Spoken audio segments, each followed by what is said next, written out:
Okay, so we are going to go ahead and go over how to enter all our foods from our food diary in our for our diet recall assignment.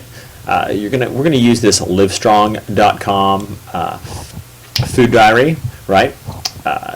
I've saved you a few dollars by not having you purchase the one that comes with the textbook, and I think this is a very, very good free one. You can also choose if you'd like to purchase one that has a few more features, but the free one is just fine. So first thing you're going to have to do is going to go to livestrong.com/myplate. You may have to then create a login. I already have a login. You can see all how to do that, right? You guys are all taking should be pretty good at doing these online things and creating a login. So create a login. Then you're going to go to your calorie goals, right? You're going to say how you're going to give it your age, your height, your weight, tell it whether you want to gain your weight, lose weight, whichever you would like to do, your activity level, choose your activity level. I'm going to choose an activity level of very active because I get a couple of hours of exercise almost every day of the week. Then save and calculate. So that's going to save the calorie goals for me personally. So once I've done that, once I've saved the calorie goals, I can go to My Plate down here, Food and My Plate. Right? And now I'm going to put in the foods that I have eaten. And this is something that it takes a long time because the number of food that you can eat in a day are practically unlimited. And there are tens, if not hundreds of thousands of foods in your grocery store. And the ways that you can combine them and have all sorts of different things, there are just many, many, many different choices. So I'm going to give you an example. So this morning we'll start off with I had a bagel thin sandwich made with peanut butter and jelly. So bagel thin. I'm going to look that up. Thomas's Bagel Thin, Thomas's Everything Bagel Thin. This shows the exact bagel thin that I had, right? Okay, so I had one bagel, and when did I have it? I had it for breakfast. I ate this. So there is my bagel, right? And then I also had peanut butter on that, peanut butter. Okay, so I had peanut butter, Jif brand peanut butter. All right, how much do I have? I would say I had 2 tablespoons of that for breakfast, okay? I also had jam. I had some strawberry jam with that, strawberry Smucker's jam.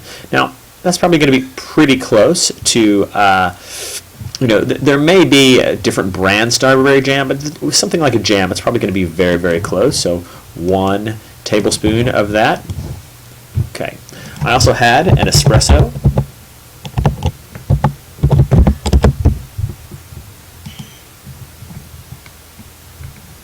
An espresso. Okay. Espresso.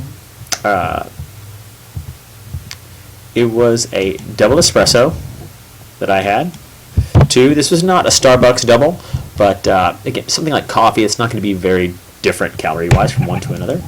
Like that. I also had some sugar in my espresso. I had sugar, so I'm going to input that. Sugar. I had sugar. I had about 1 teaspoon of sugar in my coffee. Not a cup, a teaspoon. There we go. I ate that.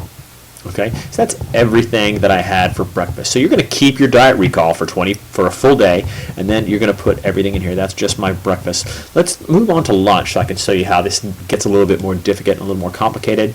I did not have any snacks between breakfast and lunch. If I did, I would put these in, and I would choose it as a morning snack, right? Okay, so for lunch, I actually had a burrito, and it was actually a breakfast burrito. So,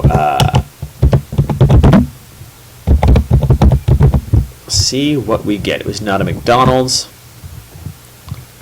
All right.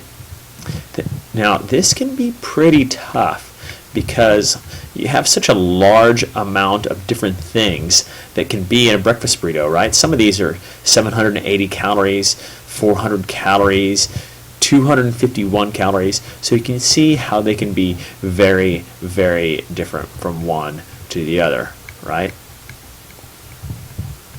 So seeing as how this is not, there's nothing, not a burrito here that I can just choose, I'm going to go ahead and I'm going to put in the different components of the breakfast burrito. I actually had, an egg and and ham burrito for lunch. So flour, tortilla.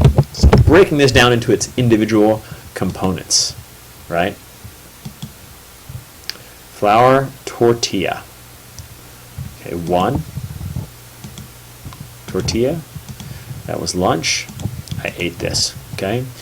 In that breakfast burrito, there were eggs, 2 whole eggs.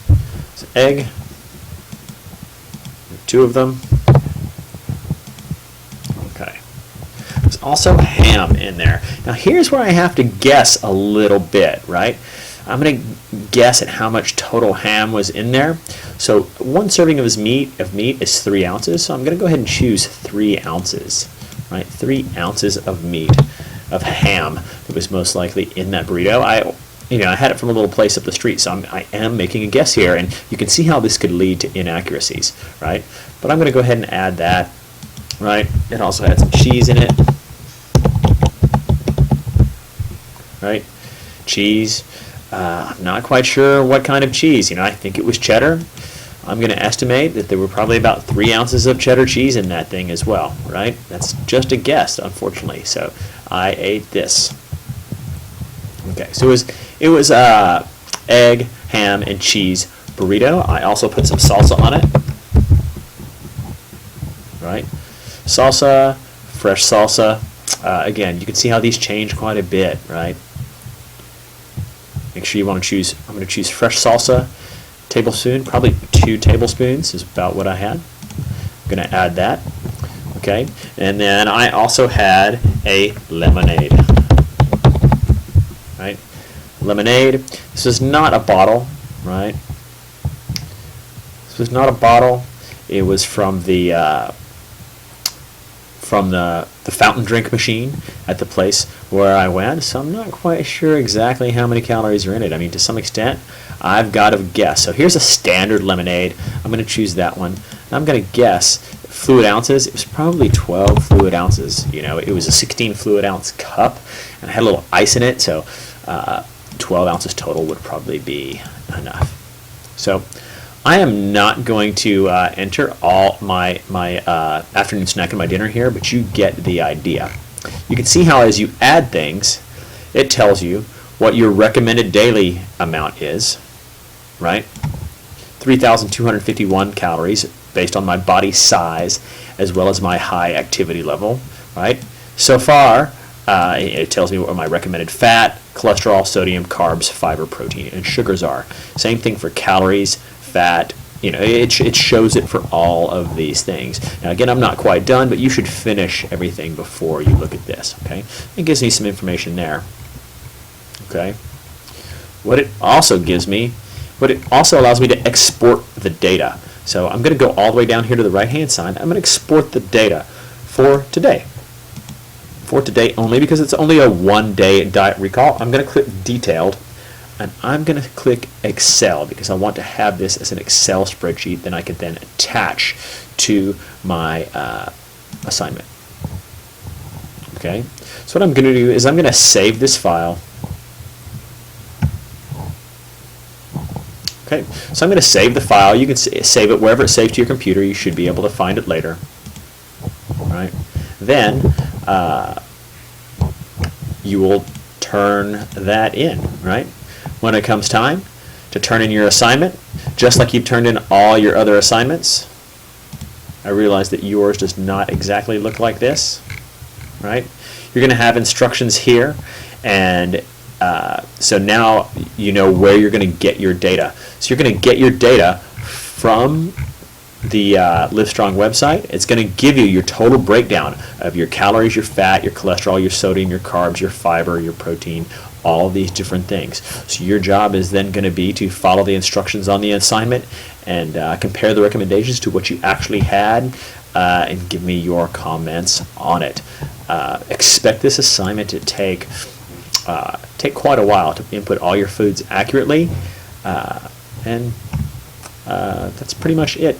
I hope this video helps. Your experience at the beginning might be a little bit different because I already had an account. I didn't have to create one, but you should be able to go to Food and My Plate and find where to put your calorie goals and enter all of your foods. I hope you find this helpful.